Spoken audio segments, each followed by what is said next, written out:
ఇది 2 LDK అంటే 2 rooms, ఒక లివింగ్, ఒక కిచెన్. మన ఇండియాలో 2 BHK అంటాం కదా, ఇది 2 LDK అంటాం. ఇప్పుడు మనం ఇల్లుకి ఏదైనా రెంట్కి వెళ్ళినప్పుడు ఎన్ని తతామి రూమ్ సైజ్ అని అడుగుతాం అనమాట. 6 తతామి అని, 8 తతామి. తతామి అంటే జపనీస్ జనరల్గా ప్రతిరోజు అందరూ బాత్ టబ్లో స్నానం చేస్తారు. అటు నుంచి మౌంట్ ఫూజీ కనిపిస్తుంది అంటండి మనకి పొద్దున పూట. ఈ 5 మిలియన్ ఏంటంటే దాదాపుగా మనకి ఇండియన్ డబ్బులో చూస్తే సంవత్సరానికి దాదాపుగా ఒక 35 లక్షలు మినిమం శాలరీ ఉండాలి. మనం ఫారిన్ నుంచి వస్తాం. మనం ఫారిన్ నుంచి వచ్చినప్పుడు మనకి ఎవరు జపనీస్ తెలియదు, మనకి ఎవరు గ్యారెంటీ ఇవ్వరు. ఎందుకు గ్యారెంటీ ఇవ్వరు అంటే 100 రూపాయలకి 100 రూపాయలు తీసుకుంటే ఒక సంవత్సరానికి 45 పైసలు రెంట్. అదే ఇండియాలో అయితే 8 రూపాయలు 8% ఇంట్రెస్ట్.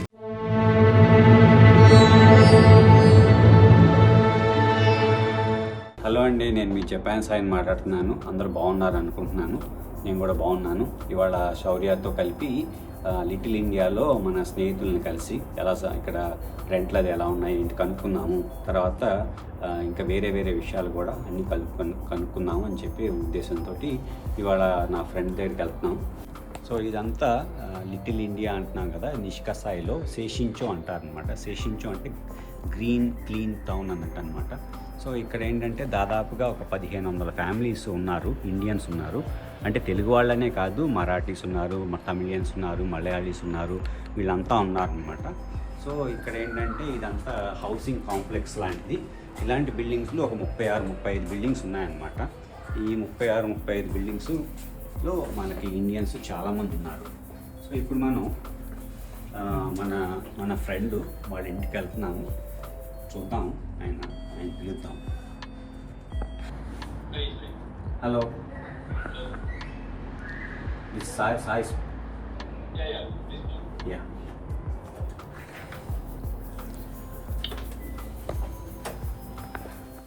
హలో. ఈయన నా ఫ్రెండ్ కమల్ అని. ఈయన వచ్చి 2005 నుంచి వచ్చారనమాట. జపాన్లో ఉన్నారు. ఈయన తమిళనాడు నుంచి వచ్చారు. సో మనం ఇవాళ కమల్ని ఈ హౌసింగ్ గురించి కనుక్కున్నాం. ఇది ఆయన ఉంటున్న హౌస్ అనమాట. ఆయన రెంట్కి తీసుకున్నారు ఈ హౌస్ని. సో ఒకసారి నెమ్మదిగా ఎంట్రన్స్ నుంచి ఒకసారి చూపించి ఎలా ఉంటుంది అనేది చూపిద్దాం మనం. So Kamal, this is how many rooms house? This is 2 LDK. Okay, ఇది 2 LDK అంటే 2 రూమ్స్, ఒక లివింగ్, ఒక కిచెన్ అనమాట. ఇందులో మన ఇండియాలో 2 BHK అంటాం కదా, ఇది 2 LDK అంటారు. అది డిఫరెన్స్ అనమాట. Same as 2 BHK in India.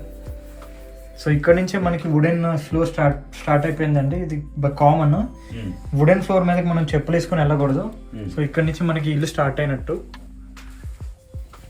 This is the living area. This living and dining and kitchen is inside. So ఇదంతా కిచెన్ అండి.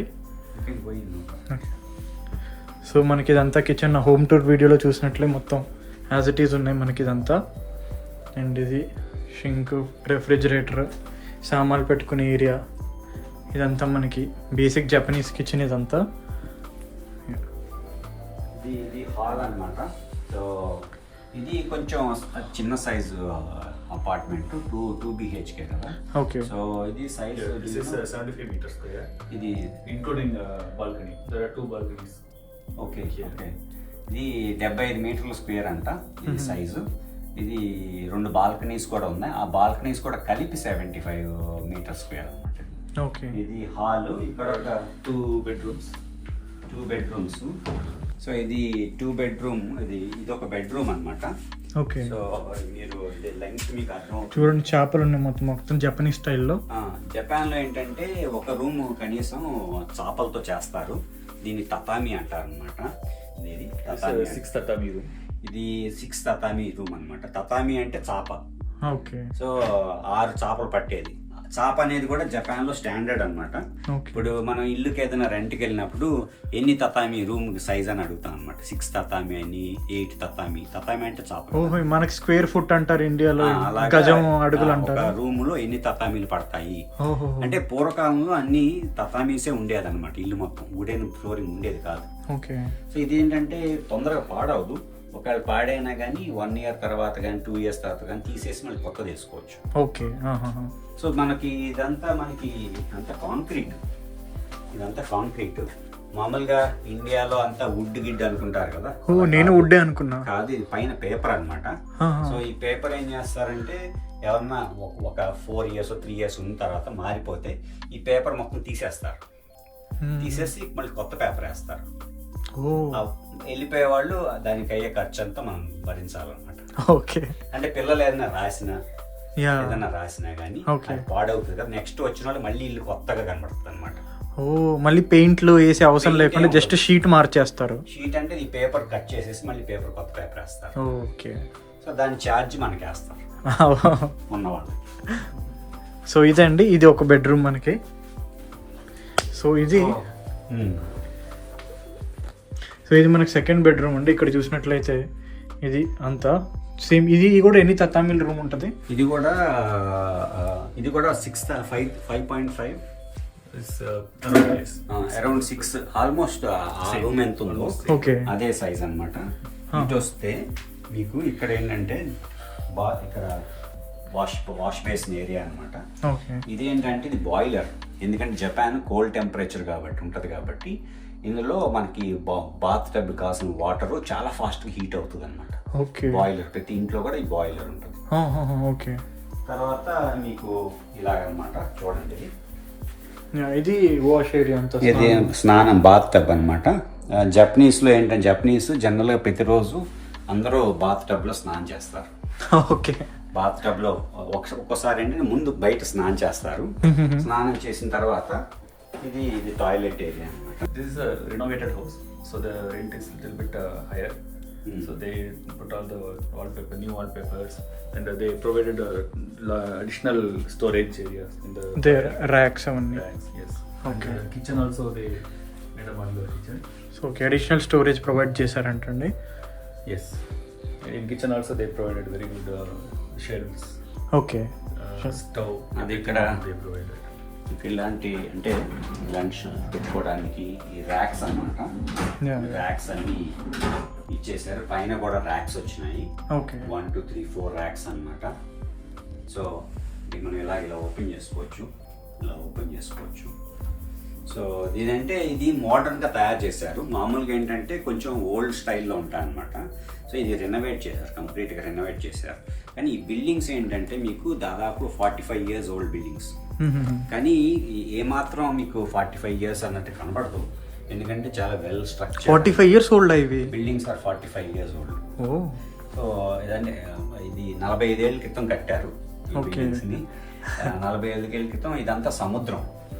ఈ సముద్రాన్ని రిక్లైమ్ చేశారంటే మట్టితో పూడ్చి ఈ కొత్త నేలని సృష్టించారనమాట. ఆర్టిఫిషియల్ ఐలాండ్ లాంటిది ఇదంతా. సో దాదాపు ఒక 4 kilometers ఆర్టిఫిషియల్గా తయారు చేశారు. సముద్రాన్ని మూసేశారు. మూసేసి కొత్తగా ల్యాండ్ క్రియేట్ చేసి ఆ ల్యాండ్ మీద బిల్డింగ్స్ కట్టారు. సో అలాగే గవర్నమెంట్కి ల్యాండ్ వచ్చింది. సో అప్పుడు హౌసింగ్ పెంచారనమాట. పెంచి చేశారు. సో ఇది రెనోవేట్ చేశారు. రెనోవేట్ చేసి న్యూగా తయారు చేశారు.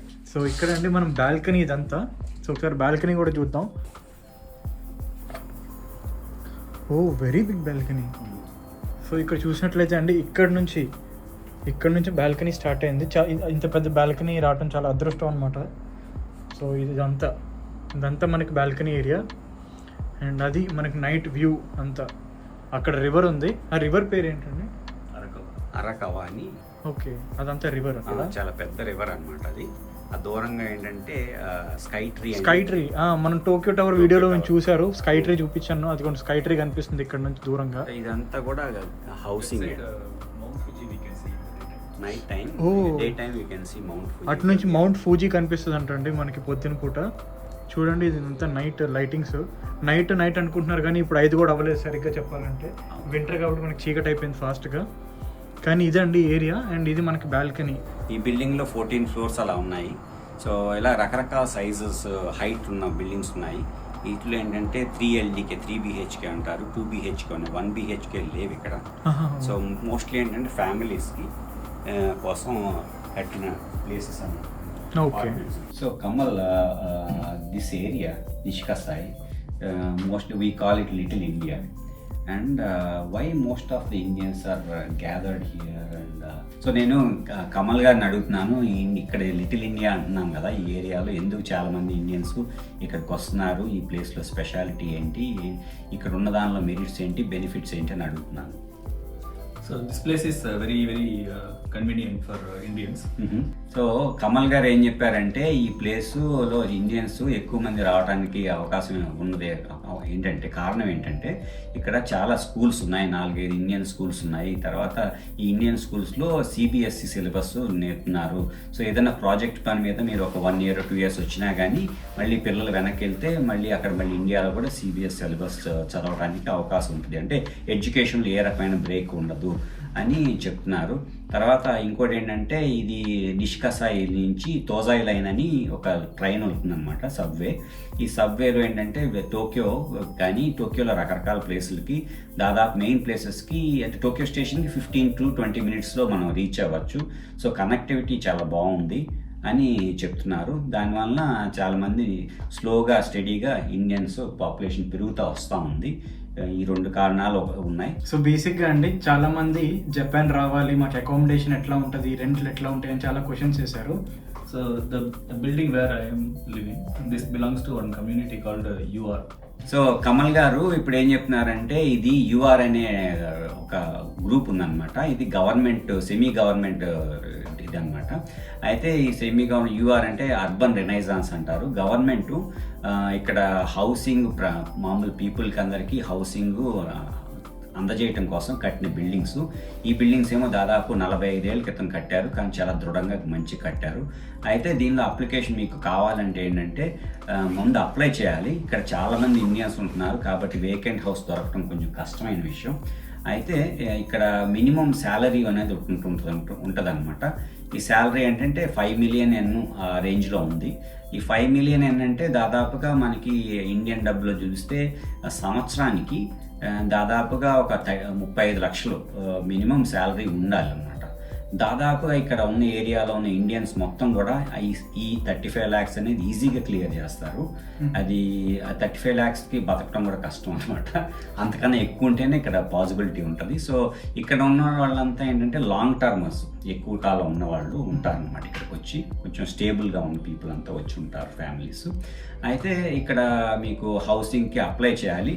అప్లై చేస్తే దీనిలో మెరిట్స్ ఏంటంటే మీరు అప్లై చేసిన తర్వాత మీకు ఇది ఒక్కసారి మీకు అలాట్ అయితే, ఈ హౌస్ అలాట్ అయితే ఆ రోజు మీకు అలాట్ అయినప్పుడు ఏ రెంట్ ఉందో అదే మీరు వెకేట్ అయ్యేంత వరకు సేమ్ రెంట్ ఉంటుంది. ఇప్పుడు ఇండియాలో అంటే 3% ఇంక్రీజ్ అని, 5% ఇయర్లీ ఇంక్రీజ్ అని ఉంటుంది కదా, అలాంటిది ఏం లేదు.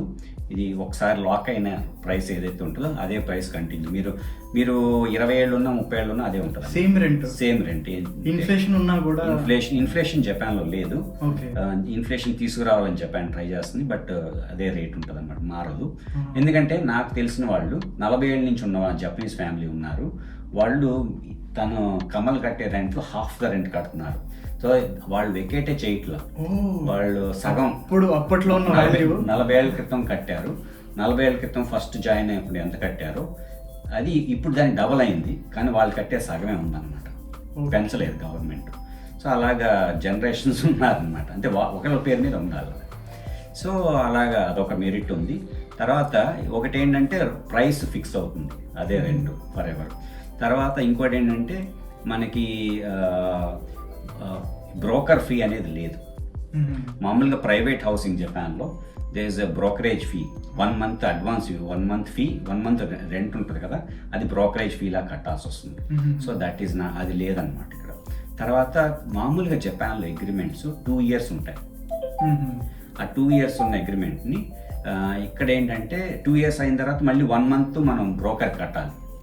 1 month రెంట్ కట్టాలి ఎక్స్టెండ్ చేయడానికి. ఓహో. సో ఇలాగ ఇక్కడైతే ఆ ఎక్స్టెన్షన్ ఫీ అనేది లేదు. అంటే ఎవ్రీ 2 years కి ఒకసారి 1 month ఫీ బ్రోకరేజ్ గా కట్టాలి. అవును, మామూలుగా ప్రైవేట్ హౌసింగ్ లో ఉంటే Okay. యూఆర్ హౌసింగ్ కాకుండా ప్రతి 2 ఏళ్ళకి ఒకసారి బ్రోకర్ కి ఎక్స్టెన్షన్ చేయాలి. అగ్రిమెంట్ 2 years ఉంటుంది. ఎక్స్టెండ్ చేసినప్పుడల్లా మళ్ళీ 1 month బ్రోకరేజ్ కట్టాలి. Okay. ఇది ఏంటంటే సెమీ గవర్నమెంట్ ఆర్గనైజేషన్ కాబట్టి మనకు ఆ ఎక్స్టెన్షన్గా కట్టక్కర్లా.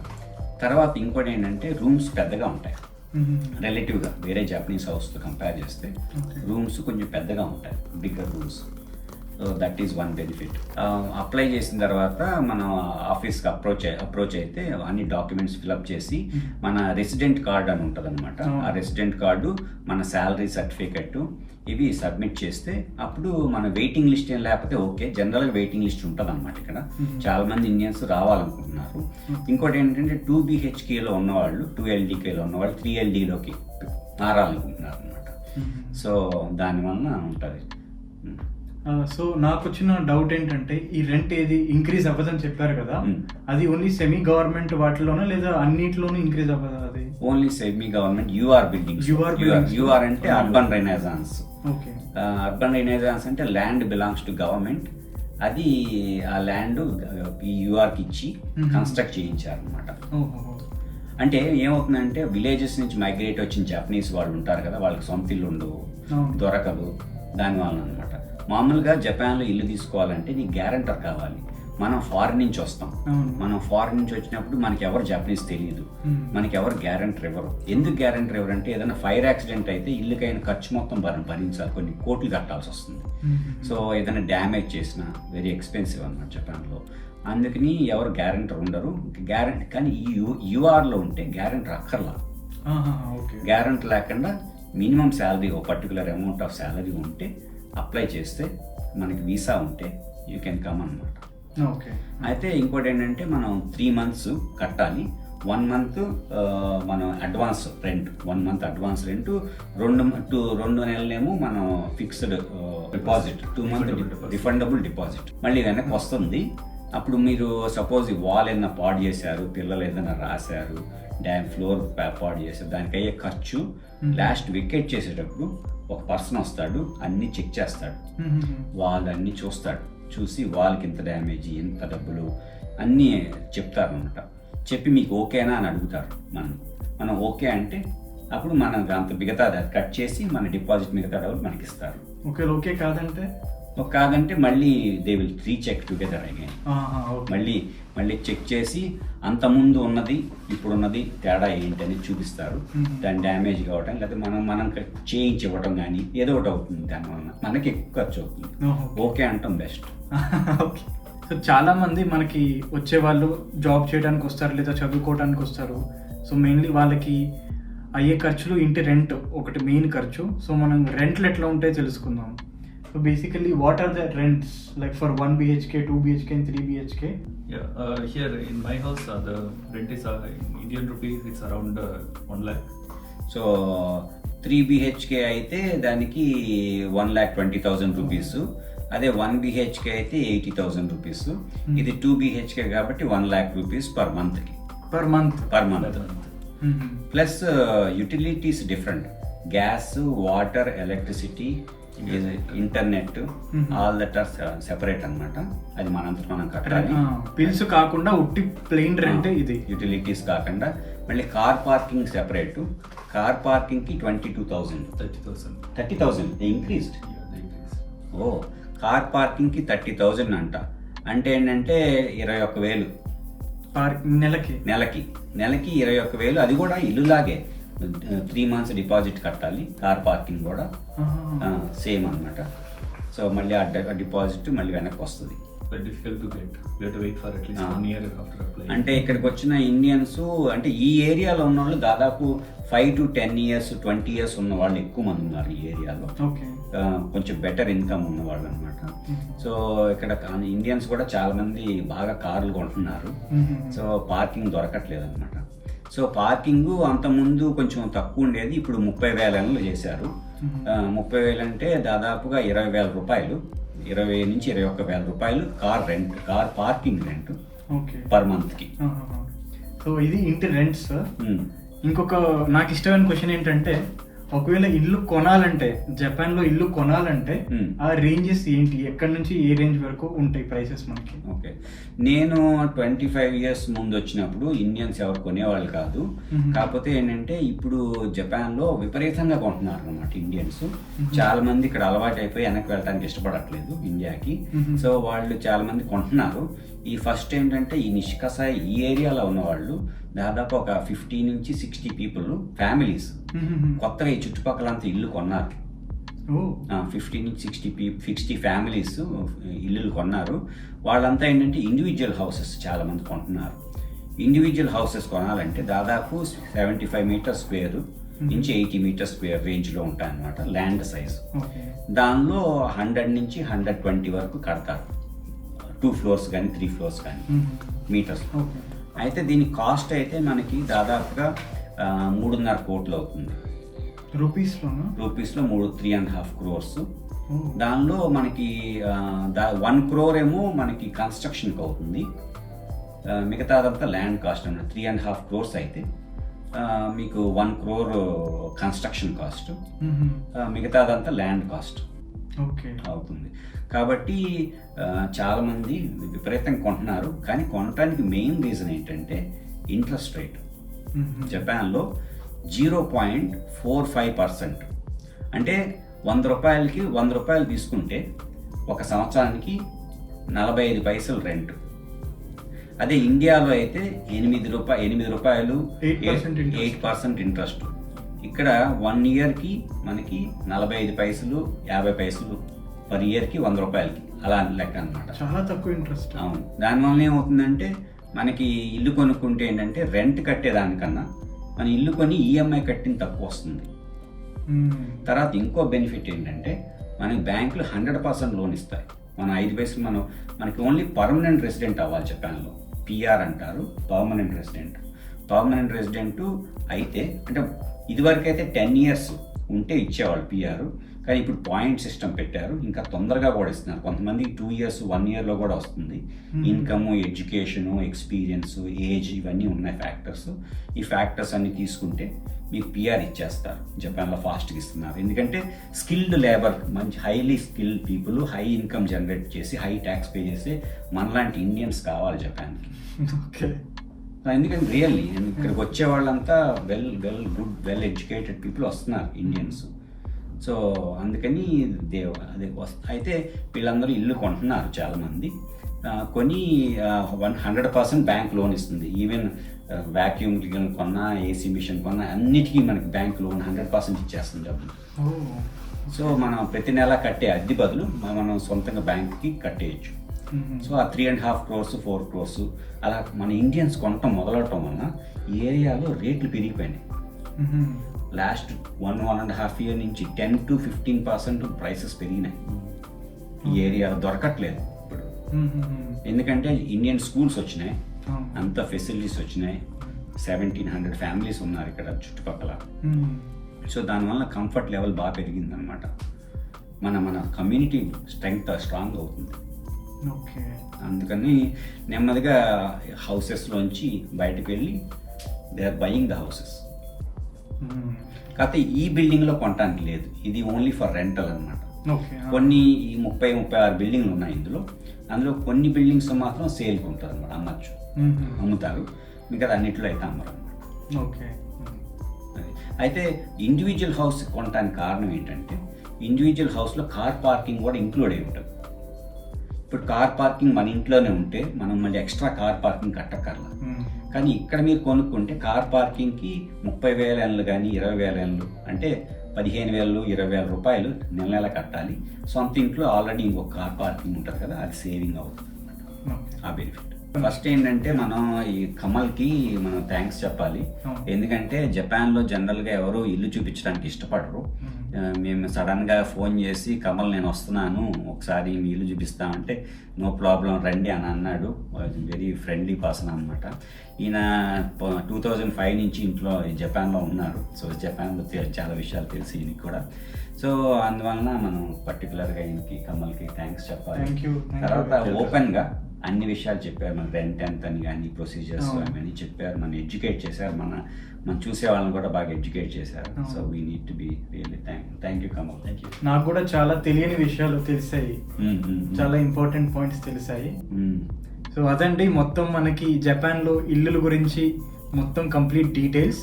మీకు ఏమన్నా డౌట్స్ కానీ క్వశ్చన్స్ కానీ ఉంటే కమెంట్ చేయండి. ఈ వీడియో మీ అందరికీ నచ్చింది అనుకుంటున్నాను.